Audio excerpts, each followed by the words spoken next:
Josh Hasten here, Israel Uncensored, on the Land of Israel Network at thelandofisrael.com. It is Monday, the 22nd of June, 2020. It is the 30th day of Sivan, 5780. It is actually Rosh Chodesh Tammuz. Wishing everyone out there a wonderful Rosh Chodesh. It's a two-dayer, Monday and Tuesday. So go out and do something special for Rosh Chodesh. Enjoy yourselves. It is a mini holiday each and every month here on the Jewish calendar as we celebrate the first day of the month. Get in touch with me during the week, Josh at thelandofisrael.com, on Facebook, Joshua Hasten, or Josh Hasten Israel Advocacy and Journalism. Have a few new articles up there. Go check those out. Also on Twitter and Instagram as well.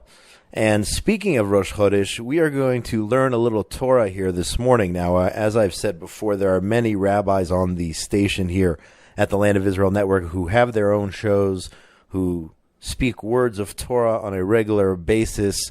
I am not a rabbi, but it's nothing. There's no coincidence here that we're going to be talking about this story on Rosh Chodesh. And we'll start with the news article, which I saw the other day on the Times of Israel. So this is how this story begins. You have a gentleman by the name, I think it's Jean or Jean or I don't know what, Asselborn. He is the closest thing Europe has to an elder statesman, this according to Times of Israel. He's the continent's longest-serving top diplomat, having been Luxembourg's foreign minister for the last 16 years, widely respected. What a wonderful guy, right? He, of course, has been a staunch supporter of what he calls the Palestinian cause, and one of the most outspoken on Israel's potential application of sovereignty to parts of Judea and Samaria. So there you have Jean or John, I don't know how to pronounce his first name, Asselborn there from Luxembourg. Okay, so far so good. He said the following, quote, an annexation would be contrary to the security interests of the whole region, including Israel. So we can dispute that, as I've done many times before, disputing the claim that annexation or the application of sovereignty would hurt Israel. It would actually help Israel. All right, he made these statements at a virtual meeting of EU foreign ministers with U.S. Secretary of State Mike Pompeo this past week. And then he went on in an interview with the German news magazine Der Spiegel. He said the following, in the Middle East, which is strongly shaped by religion, one could also say that an annexation violates the 7th of the 10 Commandments, thou shalt not steal. An annexation of parts of what he calls the West Bank would be just that, stealing, he said. So let's try to understand this. A European Union leader accusing Jews, the Jews of Israel, of stealing parts of the land of Israel. Let's take a step back. Let's remember, Jews who are from Judea are being accused. I don't think this guy is a clergy member.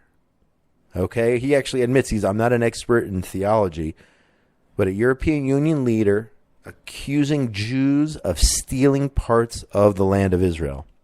And that's how this goes back to my Dvar Torah, sharing a little bit of Torah with you here today. Again, let's remember what he said. Jews are stealing parts of the land of Israel. Stealing. So I opened up the very first passage in the entire Bible, the book of Genesis, Bereshit, and the classic commentator, the most well-known commentator, Rashi, and his famous commentary on I'm talking very beginning, the very first passage in the Torah, in the Bible, in the book of Genesis. He says the following, Bereshit, in the beginning of. He quotes Rabbi Yitzchak, who said, really, he's asking a question. God didn't have to begin the Torah with the story of creation, but maybe from the first commandment given to the Jewish people, which was counting the months of the year and beginning with Rosh Chodesh. That was the first commandment given to the Jews. You can go into the book of Exodus when the Jews are in Egypt, and the story kind of takes a break for God to give us this commandment to count the months, to count Rosh Chodesh, to use the moon, declare the Rosh Chodesh, the first day of the month. So he asks here, Rabbi Yitzchak, why didn't God start with the first mitzvah? It would have been logical, right? That makes complete sense. It's a great question, right? And Rashi answers the question, okay, with his brilliant response. It says here, it began thus because it wished to convey the message of the verse. This is Rashi talking. The power of his acts he told to his people. We're talking about God here, in order to give them, who is them, the estate of nations, so that if the nations of the world will say to Israel, you are bandits, for you conquered the lands of the 7 nations who inhabited the land of Canaan. In other words, if the people of the world come and say to the Jews, just like this European Union leader, you are thieves, you are criminals, you're going against God, you're here, he said, you're going against the commandments, you are stealing the land of Israel. And Rashi saw this happening. He knew this was going to happen thousands of years later. So when that happens, says Rashi, here's your response. The whole earth belongs to the Holy One, blessed be He. He created it, and He gave it to the one who is proper in His eyes. And then it goes on. In other words, the reason the first paragraph, the first chapter, the first verse in the entire Torah starts with the creation is to say that God calls the shots, period. And when God says that the land of Israel belongs to the nation of Israel, that is how it works. That is what He wants. He created the world. He decided who gets what portion. He gave the Arabs Arabia. He gave other people other lands around the world. But Rashi knew. He knew that somebody, and here you have it here today. It's unbelievable. Coming and accusing the Jews of stealing the land of Israel, stealing parts of Judea. We are Jews because we are from Judea. And we are being accused by the European Union, the chutzpah, being accused by them of stealing. It goes back to that very first line in the Bible from thousands of years ago. When they come and accuse you of stealing, this is the answer. God created the world. He decided who gets the land. He made the call. It's His decision. And we are not thieves. We are not bandits. Jews are from Judea. So that is my Dvar Torah of the day, of the week, to this guy, Gene or John or whatever his name is, Asselborn from Luxembourg, who had the gall to accuse the Jews of stealing parts of the land of Israel given to us by God, as explained in the very first passage in the Bible. So maybe we could just wrap up today's show right on that note, but there is a lot more news that we want to talk about, but I just find it fascinating here, how the Bible is alive today, thousands of years later. Whether it's this paragraph, this passage, or others, you see it befolding here in front of our very eyes. Anyway, moving on. Here's another guy who looks completely deranged. Okay, Roger Waters, co-founder of Pink Floyd. Just take a look at him. I mean, he has been doing too many drugs. Let's be honest. The guy is not all there.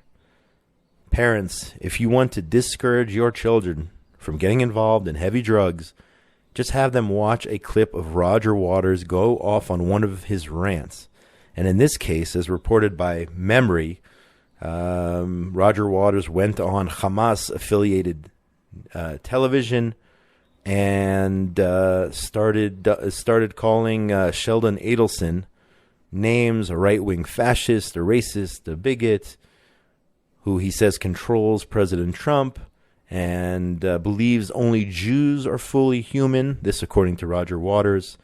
He said that Adelson is a puppet master pulling the strings not only of President Trump, but also of Mike Pompeo and of David Friedman, whom Waters referred to as Greenberg. Of course, that is just a typical anti-Semite. Greenberg, Goldberg, whatever. It's the Jews, folks. It's in his mind, it's the Jews. It doesn't matter what their name is, Greenberg or Friedman or Goldberg. It's the Jews who are pulling the string. This is classic anti-Semitism from this nut job who Pink Floyd, by the way, from what I understand, they won't even talk to this guy, Roger Waters. They won't have nothing. They don't have anything to do with the guy because he looks like the Unabomber. He looks like a lunatic. Rogers goes on to say Adelson believes that everybody else was put on the earth to serve the Jews and the establishment of a greater Israel. That includes all of Jordan and what he calls historic Palestine, which is a state which never existed. He calls Adelson a crazy guy, unbelievable, uses profanities. Just take a look at the screenshot of Roger Waters here. So there you have two stories. Roger Waters coming out against Israel and the Jews. Then you have you have the European Union guy saying that Israel were a bunch of thieves, of criminals. And now you have, turning to the Jerusalem Post, you have so-called pro-Israel Democrats warning against annexation. All right? Some of Israel's strongest supporters, and maybe we can question if they are truly Israel's strongest supporters. I'm talking about those Democrats in the U.S. Senate who warned this week Israel against extending its laws to parts of Judea and Samaria, they call the West Bank. In a statement released on Friday, including Senate Minority Leader Chuck Schumer, who's Jewish, as well as Senators Ben Cardin, Bob Menendez, they said that unilateral annexation runs counter to those long-standing policies and could undermine regional stability and broader U.S. national security interests in the region. More of these end-of-the-world threats if Jews apply sovereignty to Judea. And here we're getting it from these Democrats in Congress. This is not the first time. They released other statements several weeks ago. We talked about it on the show as well. I guess the difference here is these people are considered to be pro-Israel. Maybe that's the difference. The statement released adds that, quote, real diplomacy via direct negotiations is the only path for a durable peace. For that reason, it has consistently been the long-standing bipartisan policy in Congress to oppose unilateral action by either side. Of course, they never opposed unilateral action when Israel pulled 10,000 Jews and pulled every body that was buried in the ground out of Gaza in the name of peace, for the sake of peace, which was a horrible mistake. When that unilateral action happened, you never got a letter from Democrats in Congress or the Senate saying Israel should not take unilateral action. Only if it's a smart position, a pro-Israel sound position that betters our security. When that happens, then they open up their mouths and say, no, our policy has been nothing unilateral. So they're a bunch of hypocrites, okay, first of all. And again, we have this issue of claiming that if Israel takes over more land, we will be less secure. Not true. Never happened. Every inch of land that was turned over became a firing range, a firing launching pad, rather, a launching pad for terrorism. We've seen it time and time again. So I turn to these Democrats and I say, maybe it's time to worry about your cities and your districts, which are falling apart all over the U.S. with racial tensions and riots and everything else going on. It's amazing how these people have so much time on their hands. You would think that these senators are so busy fighting the corona, doing something, promoting racial equality, quelling these riots, controlling the streets, supporting the police, whatever it is. Okay? You would think they would be so busy, but no, they have plenty of time when it comes to criticizing Israel, calling out Israel. And what is this all about, really? Okay? What is going on behind the scenes while these people are preaching, we need peace, we need compromise, we need Israel to make concessions? What's going on? Report here in the Jerusalem Post sums it up. Nothing new. Well, maybe this particular report, since it's a new report, but it's nothing new over the last generation plus. Palestinian here, it says, I say Arab children being systematically taught to hate Jewish Israelis and violently resist a Jewish presence in Israel. A comprehensive review of Palestinian school textbooks has found. A study by Dr. Aaron Gross and our good friend David Bedeen looked at 400 school textbooks published between 2013 and 2020. We're talking about books used by the Palestinian Authority, and more than 100 teachers' guides. They checked out these books to see what the kids on the other side, what the Palestinian Authority children are being taught.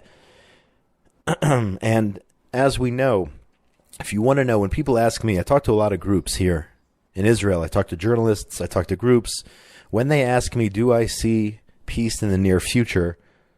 This is what I talk about.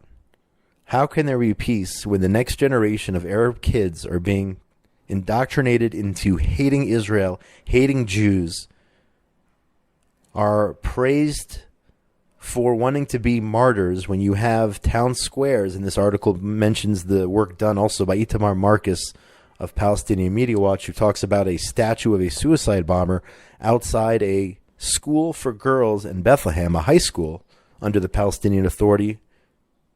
What do you expect when you walk into school every day when these young girls, 14, 15, 16-year-old girls, are walking into school and they are encouraged to be like this female suicide bomber? They should look up to her. Literally, they should look at her likeness when they go to school in the morning. This is the hate being taught under the PA. This is why they are not our peace partners. This is why we should not turn over 1 inch of land to them, despite what the EU says, what Democrats in Congress say, what crazy Roger Waters says. Not 1 inch should be turned over to those who glorify the murder of Jewish men, women, and children. Moving on now to Corona and the coronavirus. So the numbers are going up here in Israel. I'm not an expert. I can't explain whether this is a second wave, whether this is part of the first wave, what's going on here. But here's some positive news. And I said this from the beginning. I'm talking here about a potential vaccine. All right, reported by Times of Israel in a possible breakthrough. An Israeli Defense Ministry-run laboratory claims it has completed successful vaccine trials on rodents, paving the way to further testing on other animals and possibly human trials. So you have this company in Nes Tziona who has been working on this, and I believe, I'm nearly 100% sure that this company or another Israeli company they're going to be the first ones who come out with this vaccine for the coronavirus. Okay, I predicted it from the beginning, and I know there's another company in America who's actually run by Israelis, if I'm not mistaken, or at least the head guy there in the U.S. working on this is an Israeli guy. They're also on the right path. I know there's over 100 different labs currently trying to develop a vaccine. But my bet, if I would put money down, I bet on this Nes Tziona lab. And we'll have to see if the BDS haters are willing to take the vaccine. I know some have already come out and said, no, it's okay. If Israel comes out with it, then it's kosher. Then we're not going to BDS the vaccine for corona. Let's see what happens when those haters out there who dedicate their lives, and BDS, by the way, BDS really means let's try to destroy Israel. Let's not be mistaken by their true intentions. But let's see what those BDS haters do if Israel comes up with an effective coronavirus vaccine, if it originates here in Israel. What would be great, even better than that, is if the technology came from Judea and Samaria, then, wow, that would be something. But we're all the same, by the way. It doesn't matter. Judea, Samaria, all parts of Israel, we are one.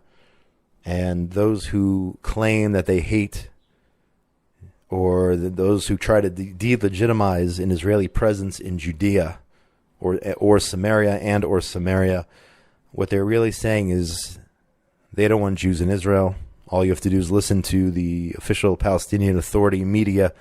They do not differentiate between Haifa and Jaffa and Bethel and Efrat and all those other places. So let's see what happens when that coronavirus vaccine comes out. Our Prime Minister Netanyahu warning yesterday that Israel could be thrust into a new coronavirus lockdown, citing grave predictions after there was a report leaked which predicted thousands of new cases and hundreds of deaths if steps were not taken immediately. And again, there's a lot of controversy here. There's a lot of politics here. People are saying keep the economy open. Some are saying shut it down. People are saying you just have to keep the masks on and keep social distancing and everything will be okay. Some are saying that I read yesterday somewhere that the virus is already on its way out, even without a vaccine. A lot of different information, and I cannot tell you what is accurate, and I don't understand the science behind it. But our government leaders are certainly concerned. At this point, it's undeniable that the numbers are on the rise here in Israel, at least in my view. Again, there are others who might argue that the numbers aren't on the rise. I don't know. It's all, to me, it's craziness how somebody can analyze numbers from tests and come up with a lot of different conclusions. The numbers looks like they're up. We did more tests, and that's why the numbers are higher. Well, this time around, yes, the numbers are higher, but they're really lower. I'm confused, folks. All I know is I'm doing what I can, and everyone should do what you can, in my opinion, whether it's wearing the masks or the hand sanitizer. Do your small part in trying to keep everyone safe. That's all I could really say about that. Going back to the issue of Israeli sovereignty in Judea and Samaria, there are different, call them, if you will, protest movements or information campaigns out there right now going on. You have the Yesha Council, you have the Sovereignty Movement, you have the Regavim organization, a lot of different campaigns going on right now in regard to Israel applying sovereignty over Judea and Samaria. And I'm not going to get into all the different positions, but you have those who say that Israel should take the Trump plan at this point, which would mean applying sovereignty over 30% of Judea and Samaria now, and then seeing what happens later on. You have those who are saying, no way. If you take that deal, this will lead to the establishment, God forbid, of a so-called Palestinian state. You have all these different opinions on what Israel should do, or shouldn't do. I liked an op-ed written by Michael Freund in the Friday Jerusalem Post. I don't have it in front of me, but Michael Freund said something to the effect of yes to sovereignty, no to a Palestinian state. So go check out Michael Freund, a friend of mine. Check out his column from Friday's J Post, which I think is the best way to go. Sovereignty, yes, no doubt. Trump administration has been the most friendly administration towards Israel in our history. So there are parts of the deal which we like, parts we don't like. But I agree with Freund. Sovereignty, yes. Palestinian state, no. So, but you can go online. You can check out. There's so many different groups out there. All of them. And right now, as we speak here, not too far away from where I'm standing, you have vigils, if you will, being set up outside the Prime Minister's office in different parts of Jerusalem. You have ad campaigns on buses, warning of the dangers, the hidden dangers of some not so hidden, but in terms of potential hidden dangers in the plan, if in fact it would lead to the establishment of a PA state, which I know is an existential threat to the state of Israel. So no to a PA state. And I think that's really going to do it for today, folks. I mean, we got a little Torah in. We got some news in. We didn't have any guests on this week. Sometimes I just have so much on my mind that I don't have a guest on the show, and I hope that's okay. Let me know what you think. Josh at thelandofisrael.com, on Facebook, Joshua Hasten, Twitter, also on Facebook, Josh Hasten, Israel Advocacy and Journalism. That's where I usually put my articles, and whenever I do any type of TV interviews. I was on I-24 last week or the week before last. Those get up on that platform, on Facebook, on that page, on Instagram as well. In terms of finishing the show off with some positive news, I would just say that everything is really, really beautiful here, despite the corona and all that stuff going on. The beaches are absolutely beautiful. There are some jellyfish here and there. I got out to the beach last week. The week before that, I made it up to the Kinneret, the Lake of Galilee. Hope to do some camping maybe here in the near future, and also hope to get back to the beach. I missed this Friday. Hope to get back to the beach this coming Friday and enjoy the beauty of the land of Israel, the state of Israel. Big shout out to Benjamin Bresky, engineer extraordinaire, for all the work that he does, and Tabitha Epstein for everything that she does behind the scenes here at the Land of Israel Network. My name is Josh Hasten. Most importantly, between now and when we talk again, please God, next Monday, everyone out there in the wonderful world of ours, be safe. Shalom, shalom, from Jerusalem, the eternal capital of the Jewish people and the state of Israel. Shalom. Hey everybody, this is Jeremy Gimpel. Have you heard about the Land of Israel Fellowship? We started about 1 month ago, and people from all over the world, 24 countries, have joined. We meet live every Sunday, and the video session is recorded and then broadcast to all the members. And it's an exclusive group. It's a group that's focused on learning. We're focused on praying together. We're focused on growing together. And it has been one of the biggest blessings in my life. And we have people from New Zealand to Australia, Alaska, Hawaii, Hong Kong, Jews, Christians. We have a Buddhist. We have one Muslim that's joined. We have people from so many different backgrounds, languages, and cultures. And we are literally creating a virtual house of prayer for all nations. And it is truly marvelous. And so if you want more information about that, please visit www.thelandofisrael.com/fellowship. And I would love to